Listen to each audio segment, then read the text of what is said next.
Hi guys, welcome once again to my YouTube channel. और आज हम इस वीडियो में कंटिन्यू करेंगे हमारा chapter combustion and fossil fuel chemistry का। हमने इसकी लास्ट 2 वीडियोस और अपलोड कर चुकी हूँ मैं, जिसमें हमने डिफरेंट टॉपिक्स के बारे में किया था कंबशन, और उसका पूरा कंप्लीट कर लिया लास्ट 2 वीडियोस में। इस वीडियो में हम लोग अपना फ्लेम स्टार्ट करेंगे। फ्लेम क्या होता है ये पढ़ देंगे। तो चलिए पढ़ते हैं। फ्लेम फ्लेम एक ऐसा रीजन होता है जहां पर फ्यूल का कंबशन होता है। क्या होता है? फ्लेम एक ऐसा रीजन होता है जहां पर combustion of a fuel take place, जहां पर फ्यूल का कंबशन होता है। फ्यूल हम सब जानते हैं। फ्यूल के एग्जाम्पल्स आप सभी जानते होंगे। LPG gas, petroleum, diesel, kerosene, cow dung cake, would, ये सारे एग्जाम्पल्स मैंने आपको तो अभी बताए। ये सारे फ्यूल्स के एग्जाम्पल हैं। तो इन सब में कंबशन हो सकता है। और जिस रीजन पे, कैसे रीजन पे कलर आ रहा है, अलग अलग डिफरेंट फ्लेम्स आते हैं हर एक सब्सटेंस को बर्न करने पर, उसको हम कहते हैं फ्लेम। इसको हम अभी और अच्छी तरीके से पढ़ेंगे। देखिए, flame is a region where combustion of a fuel take place. Colour of a flame depends on the temperature, amount of air available and the nature of the substance burning. अब ये तो मैंने सिर्फ आपको डेफिनेशन बताई थी कि flame is a region where combustion of a fuel take place. लेकिन जैसे कि आप कभी नोटिस करेंगे, जैसे कि आप घर पे अपनी गैस स्टोव का जब वो गैस जलाएंगे तो आपने देखा होगा अचानक से ब्लू कलर आपको दिखाई देगा, ब्लू कलर। तो उसी को हम कहते हैं फ्लेम। तो हर चीज़ को बर्न करने में अलग अलग कलर आता है, अलग अलग फ्लेम आते हैं। तो वो कलर किस पे डिपेंड करता है? That flame is depend on 3 चीज़ों पे डिपेंड करता है। पहला, वहाँ का टेम्परेचर कैसा है। किस पे? वहाँ का टेम्परेचर कैसा है। दूसरी चीज़, उस नेचर ऑफ द सब्सटेंस, उस सब्सटेंस का नेचर कैसा है। और थर्ड मेन चीज़ कि वहाँ पे ऑक्सीजन कितना अवेलेबल है। ऑक्सीजन प्रॉपर अमाउंट है, मतलब प्रॉपर अमाउंट पे अवेलेबल है या फिर कम है या ज़्यादा है। तो ये इन सब में डिपेंड करता है। तो ये हमने किया ना। अब जैसे कि एक मैं आपको फिगर दिखाऊंगी जिसमें आप देखेंगे फ्लेम का जो कलर होगा वह चेंज होते जाएगा। कैसे? जो बर्नर बर्नर है, क्यों चेंज होगा उसका कलर? क्योंकि जो ऑक्सीजन का सप्लाई है वो धीरे धीरे बढ़ता जाएगा। तो चलिए वो मैं आपको फिगर दिखाती हूँ। जैसे कि उस फिगर में आप क्या देखेंगे, उस फिगर में आप नोटिस करेंगे कि जैसे जैसे जो ऑक्सीजन का सप्लाई है वो धीरे धीरे इंक्रीज हो रहा है, वैसे ही जो फ्लेम का कलर है, मतलब जो ये जो फायर का कलर है, वो आप देखेंगे ऑटोमेटिकली ऑक्सीजन के इंक्रीज के कारण चेंज हो रहा है। पहले कंडीशन में देखिए, ऑक्सीजन कम थी तो उसका फ्लेम हल्का सा वाइट देन येलो। जब ऑक्सीजन का लेवल से और भी ज़्यादा इंक्रीज हुआ तो उसका आप देखेंगे उसमें ज़्यादा वाइट आ गया। मतलब अब इंक्रीज हो रहा है ना, तो वो हल्का सा कलर लाइट होगा। लेकिन जो ऑक्सीजन के वो जो मतलब लेकिन जितना हीट होगा ना वो लेवल बढ़ते जाएगा। भले आप जैसे फोर्थ पे आप देख लीजिए, यहाँ पे वो ट्रांसपेरेंट जैसा लग रहा है, लेकिन हीट जो है वो ऑटोमेटिकली इंक्रीज होते जा रही है। सेकंड में आप वाइट देखेंगे, थर्ड में वाइट एंड ऊपर से पोर्शन ब्लू होते जा रहा है, एंड एट द लास्ट आप देखेंगे टोटली वो ब्लू हो गया यदि उसको ऑक्सीजन ज़्यादा मिल रही है। तो इसको भी अभी हम समझेंगे कि येलो फ्लेम कब होता है, ब्लू फ्लेम कब होता है, कैसे कैसे चेंज होता है। तो मैंने अभी बताया, इसलिए चेंज होता है वो 3 चीज़ों पर डिपेंड करता है। पहला चीज़ तो अमाउंट ऑफ एयर अवेलेबल, कितना अमाउंट ऑफ एयर अवेलेबल है वहाँ पर, वहाँ का टेम्परेचर कैसा है, और थर्ड चीज़ है सब्सटेंस का नेचर कैसा है। तो ये हमने देखा कि जो बंसन बर्नर फ्लेम है उसका कलर चेंज हो रहा है। कैसे? Due to the increasing supply of oxygen. तो ये हमने पढ़ लिया। अब हम पढ़ते हैं येलो फ्लेम और ब्लू फ्लेम के बारे में। अब ये क्या होता है येलो और ब्लू फ्लेम? मैंने अभी आपको जस्ट बताया था कि जैसे जैसे ऑक्सीजन का सप्लाई ज़्यादा होता है, कम होता है, तो वो जो फ्लेम है वो अपना कलर चेंज करता रहता है। तो कलर चेंज कब होता है? मैंने आपको बताया ऑक्सीजन ज़्यादा होगा या कम होगा। अब हम कैसे पहचानेंगे अगर येलो फ्लेम है तो मतलब वहाँ पे ऑक्सीजन ज़्यादा है या कम है, और अगर ब्लू फ्लेम है तो ऑक्सीजन ज़्यादा है या कम है, तो यही हम पढ़ेंगे। तो पहले हम बात करेंगे येलो फ्लेम के बारे में। येलो फ्लेम जिसमें येलो कलर आता है, येलो फ्लेम को हम ल्यूमिनस फ्लेम भी कहते हैं। येलो फ्लेम को हम ल्यूमिनस फ्लेम भी कहते हैं।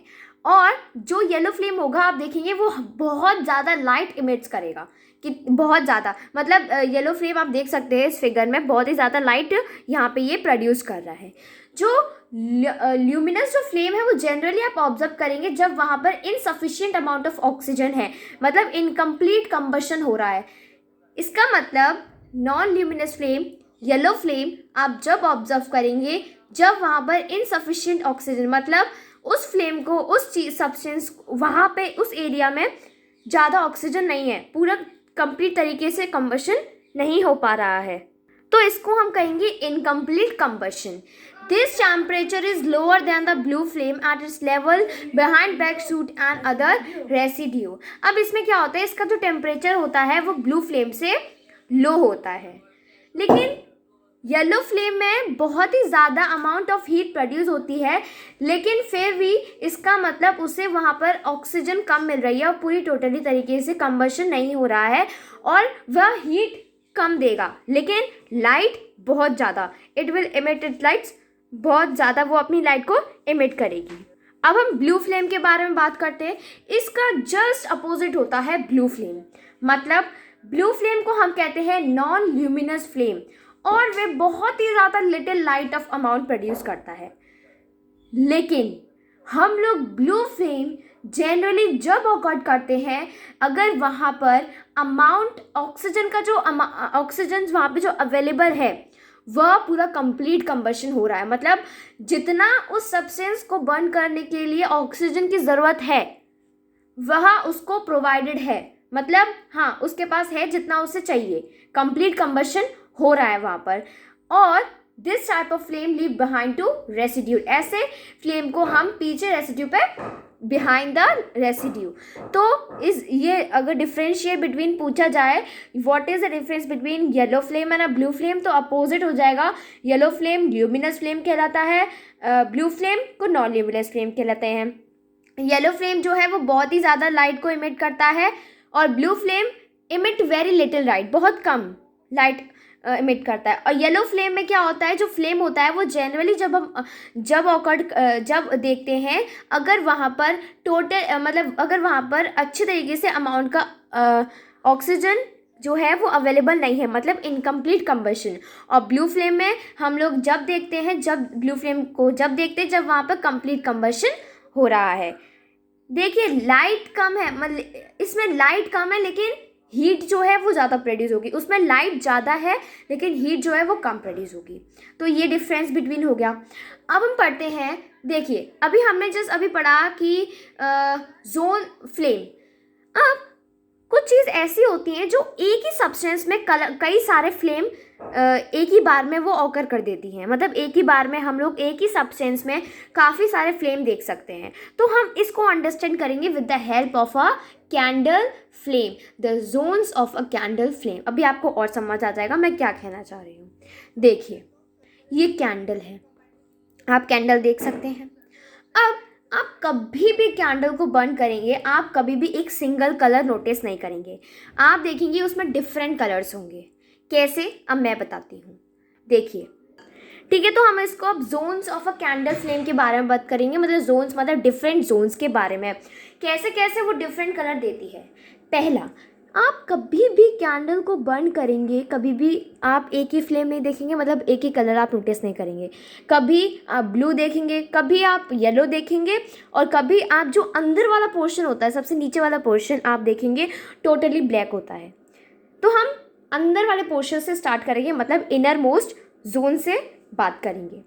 तो जो कैंडल का इनर मोस्ट जोन होता है वो होता है अनबर्न्ड वैक्स वेपर, मतलब अनबर्न्ड मतलब वह बर्न होता ही नहीं है, मतलब अनबर्न्ड है, और वहाँ पे वैक्स का जो वेपर होता है अनबर्न्ड होता है, और ये होता है ब्लैक कलर में। क्या होता है ये? Black in colour. तो इनर मोस्ट जो जोन होता है उसको हम कहते हैं ब्लैक। अब होता है हमारा मिडिल पोर्शन। हाँ, एक और चीज़, जो इनर मोस्ट जो पोर्शन होता है वो लीस्ट हॉट होता है, मतलब वो बहुत ही ज़्यादा गर्म नहीं होता, बहुत ही कम होता है, मतलब वो बर्न ही नहीं होता। अब हल्का सा करेंगे तो उसकी हीट तो यहाँ तक आ ही जाएगी, तो आपको गर्म लगेगा ही, वरना ये जो पोर्शन होता है वो पूरा अनबर्न्ड होता है। नाउ सेकेंड पोर्शन आता है हमारा मिडिल पोर्शन। मिडिल पोर्शन जो होता है वो येलो कलर का होता है। कौन से कलर का? येलो कलर का। और जो मिडिल पोर्शन होता है वो पार्शियल कंबशन होता है, मतलब यहाँ पर जो कंबशन होता है वो हल्का सा होता है, मतलब यहाँ जो हीट होती है वो मॉडरेटली हॉट होता है, टोटली तो गर्म नहीं होता, बहुत ही हल्का होता है। नाउ थर्ड पोर्शन में आए तो आउटर जोन जो होता है वो कंप्लीट कंबशन करता है, मतलब वो ब्लू कलर का होता है। आप आउटर मोस्ट जोन देखेंगे तो ये ब्लू कलर का होगा, और ये तो सबसे हॉटेस्ट पार्ट होता है। जैसे कि हमने अभी पढ़ा, जो ब्लू जोन अगर आया इसका मतलब वहाँ पे पूरी टोटली ऑक्सीजन मिल रही है। सेम चीज़ देखिए, येलो बीच में उसको टोटली ऑक्सीजन नहीं मिल रही, इसलिए वह येलो फ्लेम है, और यहाँ पे गर्म वो ज़्यादा होगा नहीं। गर्म यहाँ पर होगा क्योंकि वहाँ पे अच्छी तरीके से उसको ऑक्सीजन मिल रही है, और ये सबसे हॉटेस्ट पार्ट है। अब हम इसको थोड़ा सा डिफाइन भी कर लेते हैं।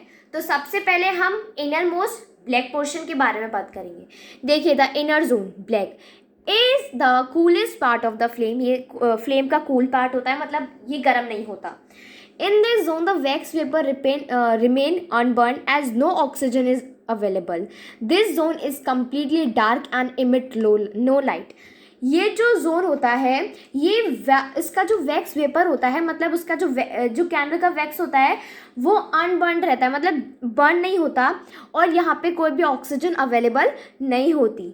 ये जो जोन होता है ये कम्प्लीटली डार्क होता है, और ये लाइट इमिट नहीं करता है।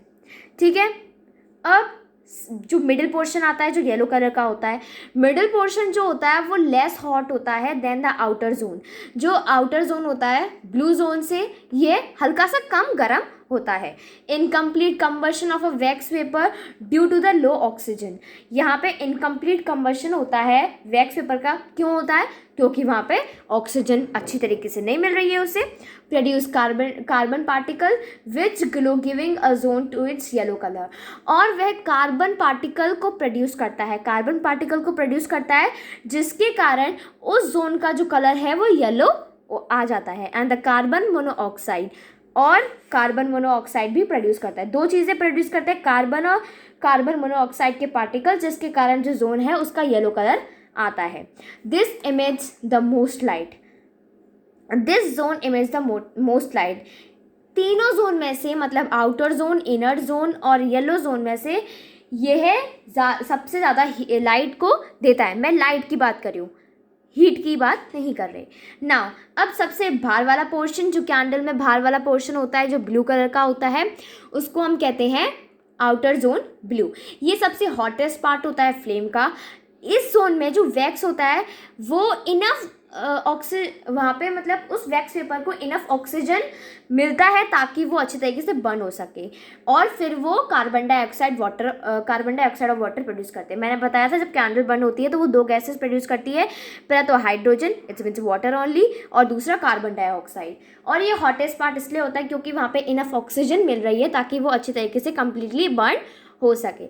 और ये जो आउटर जोन होता है, मतलब ब्लू, ये बहुत ही कम लाइट इमिट करता है और हीट ज़्यादा। तो ये हमने पढ़ लिया zones of a candle flame. ठीक है, इनके बारे में डिस्कस भी कर लिया। अब हम पढ़ते हैं combustion of a wax candle. मतलब जब भी आप कैंडल को बर्न करेंगे तो आप कंबशन मतलब बर्निंग, तो आप कुछ चीज़ें नोटिस करेंगे। पहली चीज़, the wick burn and it stand in the pool of a liquid wax. मतलब कि जो विक होता है, मतलब जो कैंडल आपने देखा होगा, कैंडल में जो जिस पे वो बर्न होती है वो पहले तो सॉलिड वैक्स देती है और लिक्विड वैक्स देती है। तो आप लिक्विड वैक्स को भी आप देखेंगे कि वहाँ से लिक्विड वैक्स वो गिर रहा होगा। There is a small portion of a unburned wick between the flame and the liquid wax. जैसे कि मैं आपको जैसे हम जोन में पढ़ रहे थे, मैं उसी को आपको दिखा देती हूँ। उसमें बोल रहा है कि जो स्मॉल पोर्शन रहता है अनबर्न बिटवीन द विक के बीच में और जो विक मतलब इसके बीच में जो अनबर्न पोर्शन आप देखते होंगे इनके बीच में, तो ये बताया है। पहला चीज़ मैं दोबारा से आपको रिकॉल करा देती हूँ, जो विक है वो बर्न होता है और फिर वहाँ पे वो लिक्विड जैसा, आप यहाँ पे इस डायग्राम में देख सकते हैं, लिक्विड जैसा वैक्स वहाँ पे वो देता है। दूसरे में यहाँ पे स्मॉल एक पोर्शन अनबर्न रह जाता है लिक्विड विक्स और किसके बीच में, और विक के बीच में। The liquid wax is trapped in the cup of a solid wax. और जो लिक्विड वैक्स होता है वो जो ये जो नीचे का जो पोर्शन होता है उसमें वो ट्रैप्ड हो जाता है, जिसके कारण वो कंटिन्यू बर्न होता ही रहता है। द लिक्विड और solid wax never catches fire. ये कैंडल का विक कैच कर रहा है फायर को, लेकिन कभी भी लिक्विड और या फिर सॉलिड जो विक होता है, वैक्स होता है, वो कभी भी फायर को कैच नहीं करेगा। We can see that the wick is burning. हम देख सकते हैं कि जो विक होता है, विक आप समझ रहे हैं ना, ये जो होता है जिसमें जिससे फायर लगती है, जिससे बर्न होता है कैंडल, विक जो होता है वो burning, but it can not be only substance that is burning as a candle get smaller as it burn. अब क्या होता है, जैसे धीरे धीरे कैंडल बर्न होते जाएगा तो वो जो कैंडल है वो छोटा होते जाएगा। So what is burning in addition to the wick, it is the wax vapour that burn. अब यहाँ पे एक क्वेश्चन खड़ा हो जाता है कि अगर विक नहीं जल रहा, कैंडल कम हो रही है, तो उसमें जो विक है उसमें मतलब जल क्या रहा है, तो उसमें जो वैक्स वेपर होता है वो बर्न होता है। If the lit match of a bot is lit above the candle wick immediately after the candle has been blown out। तो इसमें हमें यही समझाना चाह रहा है कि हम लोग विक को देखते हैं कि बर्न होता है, तो but it can not be only substance, लेकिन वही एक ऐसा सब्सटेंस नहीं हो सकता जो बर्न होता है जिसके कारण कैंडल स्मॉलर होती है। हाँ, विक के अलावा जो वैक्स वेपर होता है वो भी बर्न होता है। तो ये हमने पढ़ लिया फ्लेम के बारे में, yellow flame, blue flame, zones of a candle flame, combustion of a wax flame। अब हम नेक्स्ट वीडियो में फ्यूज़ के बारे में बात करेंगे। Thank you guys for watching this video. अगर आपको मेरी वीडियो पसंद आई हो तो लाइक करिए, शेयर करिए, मेरे चैनल को सब्सक्राइब कर दीजिए। Thank you.